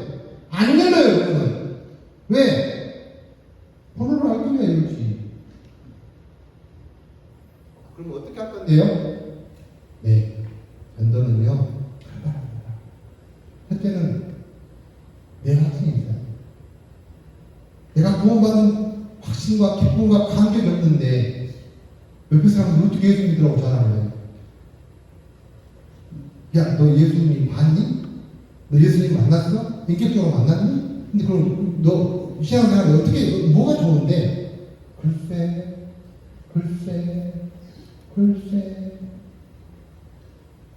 전도는요 다른 게 아닙니다. 복음을 삶으로 살아내기만 하면 전도는 자동으로 됩니다. 어디서부터? 내 가정으로부터. 우리들의 자녀는 부모의 등을 보고 자란다고 했습니다. 엄마 아빠가 싸우면요 자식들은 저 뒤에 가서 빠꿈살하면서 그걸 흉내내요. 야, 네가 어쨌지 내가 했겠냐? 그 양말을 뒤집어서 놓으라고 하니까 안 된다잖아. 그거 다 우리 흉내내고 있어요. 그렇게 하지 마세요. 진짜예요. 저희들이 다 따라산다니까요. 무슨 말 하려고 그러냐. 엄마 아빠가 제대로 살면 자녀들도 가르치지 않아도 보고 자라는 것이 그것밖에 없기 때문에 제대로 자랍니다. 아무리 윽박질러도 자녀는 변할 수 없습니다. 오직 그가 하나님의 말씀만이 변할 수 있는데 그 말씀의 실체는 누구부터? 나로부터 시작됩니다. 내 안에 말씀이 없고 하나님의 임재가 없는데 그리스도의 구원의 확신이 없는데 어떻게 구원받은 백성이 되게 해달라고 그렇게 우리 같이 함께 신앙생활하고 자랑할 수 있습니까? 만두가게 주인이 자기는 만두도 만들지도 못하면서 우리 만두 맛있다고 자랑하는 거랑 똑같지 않겠습니까? 너무 천방하게 비교했어요. 복음을. 여러분 오해하지 마세요. 이 놀라운 복음을 제가 만두가게 주인한테 비교해서 죄송합니다. 복음으로 인하여 우리의 삶이 역동적으로 드러나야 됩니다. 여러분 교회 출석하면서 찡그리고 울면서 오지 마세요. 물론 찡그리고 울면서 올 일이 있죠. 그러나 기쁘고 감사하게 오세요. 왜? 교회에 오면 예배의 자리에 오면 하나님 앞에 오면 회개의 문이 열리잖아요. 그걸 경험해보지 않는 사람은 그 맛을 몰라요. 그러니까 찡그리고만 해요. 그래서 그리스도인들은 복음을 통해서 향기로 드러나요. 야, 저 집사님, 저 장로님 보면 어떻게 저렇게 살 수 있을까? 너무너무 아름답고 너무너무 행복해. 야, 나도 좀 저렇게 늙어갔으면 좋겠다. 나도 저렇게 좀 닮아갔으면 좋겠다. 얼마나 그런 것이 기대되지? 우리 인생에 그런 모습들을 기대하며 어디하며 살았으면 좋겠습니다. 제가 다시 한번 부룬디 이야기를 할 건데요. 사실 부룬디가 북한보다 더 못한 나라, 전 세계에서 가장 빈국이 아프리카 부룬디라는 나라. 정치적으로 아주 불안하면서 늘 정쟁과 싸움과 지역 간의 그 각각 성주들이 싸우면서 전쟁이 끊어지지 않는다는 그날. 그러니까 나라가 발전할 수 없죠. 정치적으로 불안하니까, 경제적으로 어려우니까, 뭘 해보고 싶어도 할 수가 없어요. 말 안 들어주니까. 이리 가려고 하면 이 사람이 가라고, 저리 가려고 하면 저 사람이 가라고. 대통령도 마음대로 권한을 부릴 수가 없어요. 겨우 한다는 게 자기 자리를 지키려고 타협하는 정부입니다. 그러므로 그 나라가 발전할 수 있는 가난이 해결되지 못하는, 경제가 살아나지 못하는 그런 어려움을 겪는 것입니다. 오랜 프랑스의 지배를 받게 되어 그들은 더 이상의 희망이 없습니다. 태어나보니까 종속후, 종 노릇하고 있는 것입니다. 무지와 가난은 말할 것도 없죠. 제가 방금 전에 말씀드렸던 10명의 기적의 사건을 다시 한번 말씀드리자면 그들에게는 꿈이 없었어요. 희망이 없었어요. 절망적이었어요. 그러나 복음을 통해서 다시 꿈이 일어나게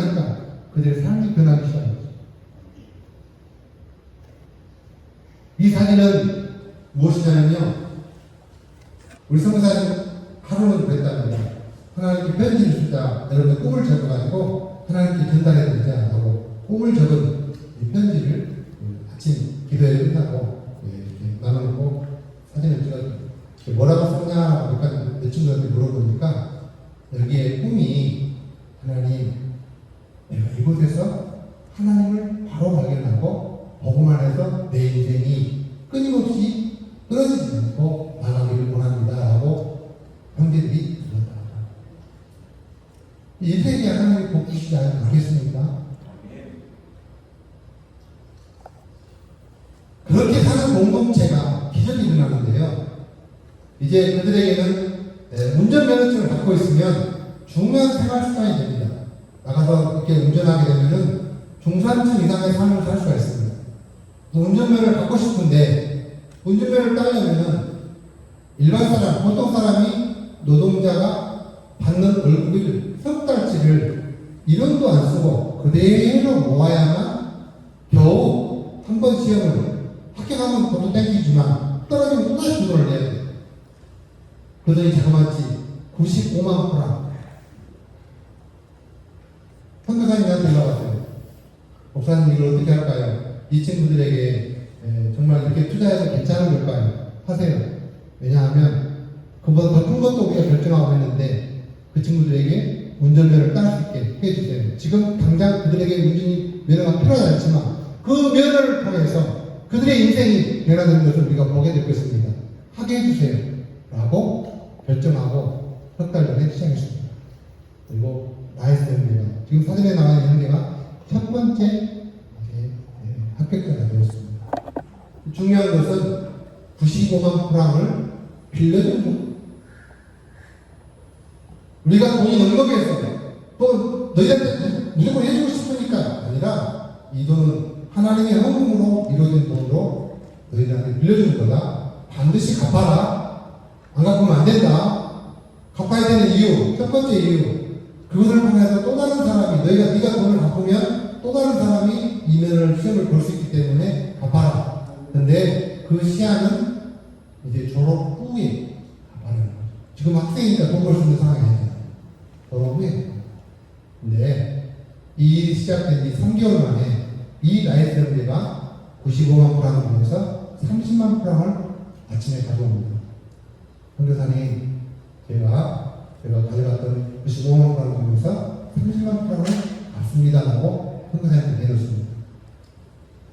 선교사님이 깜짝 놀라가지고 야! 이 돈 어디서 났어? 네가 뭐 운전에 돈 버는 것도 아니고 밖에 나가 일하는 것도 아니고 우리가 먹고 같이 동수하고 있는데 너희 학교를 내가 다 하는데 이 돈 어디서 났어? 아까 추궁을 했습니다. 근데 이 친구는 아주 즐거운 마음으로 이렇게 대답합니다. 선교사님, 지난 3개월 동안 제가 한국 선교사님들이 이곳에 와서 의료봉사를 할 때 제가 열심히 도왔더니 선교사님들이 저에게 조금씩 돈을 주셨는데 그 돈을 모아가지고 다음 친구를 위해서 정부는 아니지만 일부라도 내가 드리는 것이 하나님 앞에 양심껏 사는 길이라고 생각해서 이걸 그대로 100%다 드립니다 라고 모아놓은 돈이 30만 프로라는 거죠. 아멘. 이 선교사님 여자 선교사님이세요. 또 울어. 막 전화에 말을 안 하고 뻥뻥 울어요. 목사님 이 일이 뭔지 모르겠습니다. 왜요? 아니 돈을 30만 프로 가져왔는데 선교사님들이 용돈 1불, 2불, 3불씩 준 거를 모았다가 이 돈을 가져왔네요. 이 놀라운 기적적인 사건이 우리한테 일어나는데 하나님 우리를 얼마나 사랑하시는데 이런 일을 자꾸 벌려주는지 모르겠습니다. 하나님, 나이 30만 프랑에다 보태서 2명을 더 하겠습니다. 우리가 덜 먹고 아껴서 쓰겠습니다. 이게 친구들이 진짜 이렇게 한다면 이건 없어진 돈이 아니기 때문에 하나님이 하라는 마음을 주실 것 같습니다. 또 2명을 줬어요. 한 명에서 3명을 늘어났죠. 3개월 만에 3명이 면허를 땄습니다. 면허 따으로 끝났으면 제가 이 간증을 안 합니다. 그거 면허 딴 거야. 돈도 딴 거 되지 그거 뭐 잘할 거라고 자랑하시니까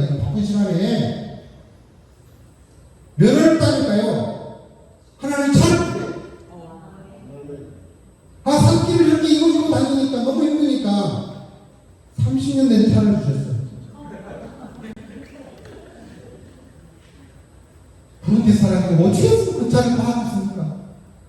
내가 사지 말라 했더니 목사님 차가 필요해요. 토요타 프라도라고 해요. 나는 그런 브랜드가 있는지 몰라. 어쨌든 그걸 사가지고 굴리고 다니는데 어찌는 시간이 되나. 근데 그 차가 필요하면 필요해요. 오지를 다니는데 작은 차는 밑에가 닿아서 못 가요. 그리고 산행구조가 아니면 올라가지 못해요. 황토길이라 미끄러져가지고 못 가요. 그래서 지금 기도하고 있습니다. 하나님, 성령의 감동이 드시면 누구 주머니를 펴느라도 이 일은 반드시 이루어주십시오. 반드시 해결해 주셔야 됩니다. 이번에 선교 갔다 오신 그 할렐루야 강사님이 차는 내가 줄게. 배송은 니들이 알아서 해. 이제 절반에 온다고 했어요. 하나님은 길을 내시는데요. 우리 생각, 우리 환경을 훨씬 뛰어넘게 역사하십니다. 그러면 입을 크게 벌리세요. 그리고 하나님 앞에 감청하라. 천국은 친구한 자의 것입니다. 또한 우리 로마서 16장 1장 16절에 이렇게 말씀하고 있습니다. 내가 복음을 부끄러워하지 아니하느냐. 이 복음은 모든 믿는 자들에게 구원을 주신 하나님의 능력이 됩니다. 먼저는 유대인에게 또한 헬라인에게 복음이요 모든 믿는 자들에게 구원을 주신 하나님의 능력이랍니다. 그러나 우리에게 필요한 것은 복음 외에는 다른 방법이 없습니다. 복음만이 살 길이요 복음만이 사람을 변화시키는 유일한 길입니다. 모든 지식의 근본인 하나님의 말씀을 통한 전도하는 길이 우리에게 열려야 한다는 것입니다. 전도를 해서 우리가 무엇을 하리까? 제가 방금 말씀드린 대로 전도의 가장 효과적인 방법은 복음을 삶으로 살아내는 것입니다. 삶의 향기로 드러내는 것입니다. 우리의 가증스러운 언어가 아니라 하나님이 성령이 우리를 통치하시고 지배하시는 그런 삶으로 살아내는 것이어야 된다는 것입니다. 그리스도의 삶은 탁월한 영향력입니다. 부룬디의 그런 우거지에서 절망하고 찾아가는 가난에 굶주리고 정말 나라의 통치자가 제대로 된 통치를 못해서 세계에서 가장 빈곤으로 살아가는 희망이 없는 그 나라의 백성이 복음을 만나니까 변화되어지고 자신뿐만 아니라 이웃을 위해서 살겠다고 그의 인생을 전부를 드리는 모습을 우리가 목도하게 되었습니다. 우리가 꼭 기억해야 될 겁니다. 여러분, 저에게 2011년 상락 이내원이 제 인생의 터닝포인트였다면 사도 바울이 담에색을 하는 그 길에서 성령을 통하여 그가 변하여 회복되어지고 살인자에서 복음 전도자로 변하는 그 자리가 바울에게 인생의 터닝포인트였다면 오늘 2023년 8월 11일 오늘은 우리 행복한 교회의 성도인들에게 인생의 터닝포인트가 되기를 주님의 이름으로 축원합니다. 여러분이 주님을 만나고 싶을 때, 주님 앞에 나가고 싶을 때, 주님이 우리에게 역사하기를 원하실 때, 바로 우리 인생의 터닝포인트를 경험하는 은혜의 시간이 되기를 바랍니다. 이제 마무리하겠습니다. 에레미야서 5장 1절 말씀에 보면은 문물의 선지 에레미야가 하나님 앞에 범죄한 사람들을 향하여 하나님이 심판하겠다고 하신 그 엄중한 심판 앞에서 이 심판을 좀 거두어 주십시오. 이 백성을 불쌍히 해주십시오. 한 번이라도 회개할 수 있는 시간을 주시고 여유를 주십시오. 하나님 눈물에 기도하는 이 에레미야 선지자에게 하나님 응답하십니다. 5장 1절입니다. 너희는 예루살렘 거리로 빨리 다니며 그 넓은 거리를 찾아보고 정의를 행하고 진리를 구하는 자를 한 사람이라도 찾으면 이 성을 내가 용서하리라. 심판을 넣어주리라. 이게 하나님이 우리에게 주시는 말씀입니다. 사랑하는 성도 여러분, 요즘같이 어려운 시기에 하나님이 찾으시는 사람이 있다. 하나님은 진리를 가고 정의를 행하며 진리를 구하는 그 한 사람만 찾아온다면 이스라엘 백성을 심판하지 않겠다 라는 것이 예레미야 선지자에게 하나님이 찾으시는 그 한 사람, 하나님이 감별을 드리는 그 한 사람. 오늘 우리의 응답이, 우리의 반응이 주님 이 시간에 우리에게 말씀하셨을 때 하나님이 찾으시는 그 한 사람이 바로 나였으면 좋겠습니다. 정의를 행하고 진리를 구하는 그 한 사람을 하나님 찾고 계신다면 그 일에 반응한 사람이 바로 나였으면 좋겠습니다 라고 응답하는 놀라운 시간이 되기를 원합니다. 무엇을 하게 될까? 예배가 예배가 성도가 성도다워질 때 하나님이 심판을 멈추는 것입니다. 성도 여러분, 이 시대에 하나님이 찾으시는 그 한 사람, 하나님이 찾으시는 그 한 교회, 우리 행복한 교회가 하나님께 반응하는 교회가 되기를 주님의 이름으로 축원합니다. 우리 함께 찬양을 부르겠습니다. 주님께서 우리에게 하나님을 증명하라, 내 자녀라, 너는 내 아들이라고 말씀해 주십니다. 오늘 주신 말씀을 종합해보면 하나님 우리에게 주신 말씀 그대로 우리가 힘들고 지쳐서 낭망하고 있을 때, 일어날 일이 전혀 없을 때 조용히 다가와서 우리의 손을 잡아주시면서 우리에게 말씀해 주셨습니다. 또 나에게 실망하며 내 자신이 연약해서 고통 속에 눈물을 흘릴 때 못자국난 그 손, 눈물 닦아주시면서 나에게 말씀하셨습니다. 너는 내 아들이라, 너는 내 아들이라, 내가 너를 낳았노라. 우리의 정체성, 우리의 자존감, 우리는 누구입니까? 그리스도께서 제 종보다 나를 위하여 피 깎고 주신 그런 사람.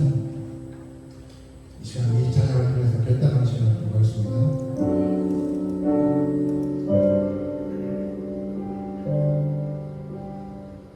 힘들고 지쳐 낭망하고 넘어져 일어나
인생이 고달파서 낙심하고 짜증나고 있어요.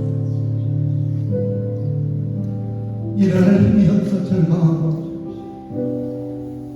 누워 있어요. 사랑하는 아들아, 내가 너를 얼마나 사랑한 줄 알아? 나는 너를 내 아들 동생이야 예수 그리스도를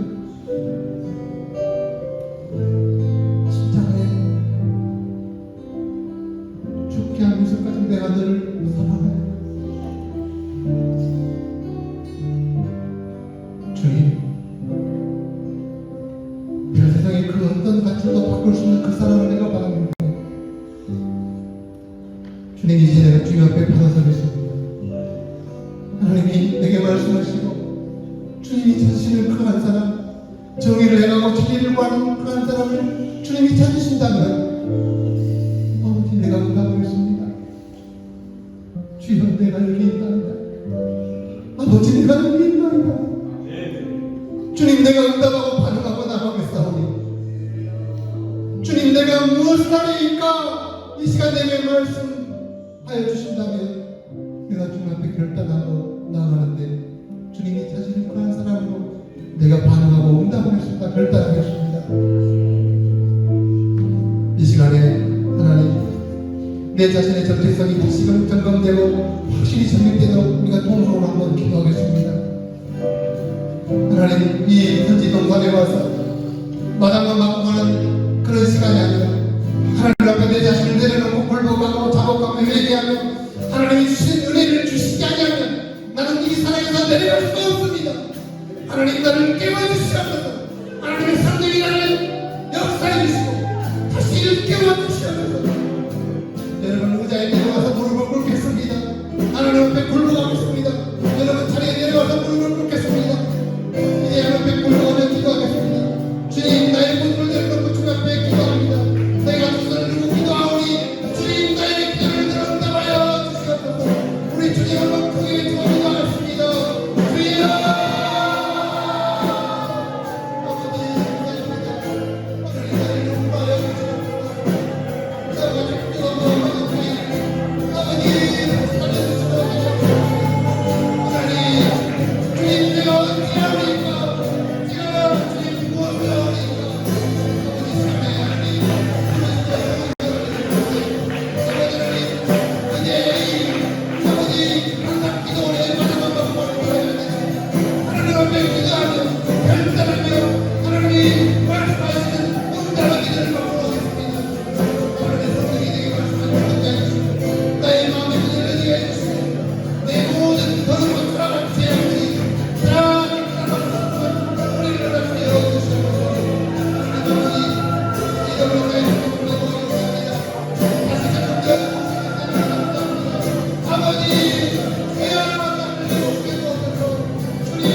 말씀을 통하여 내 머리가 이해되어지고 가슴이 뜨거워졌다면 내 손가발이 행동으로 옮겨지는 삶으로 살아내는 능력이 있지 않도록 하나님 도와주시옵소서. 이 밤에 간단하고 기도합니다.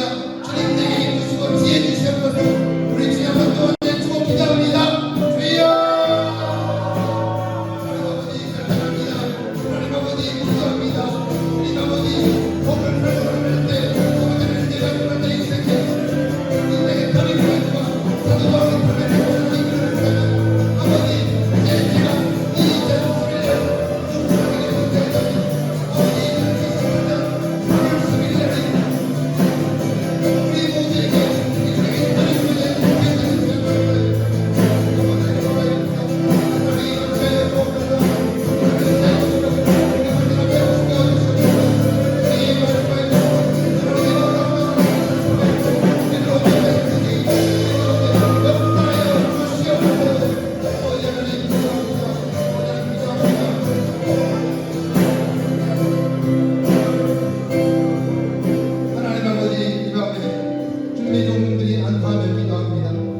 이방의 주님이 좀 거대한 상에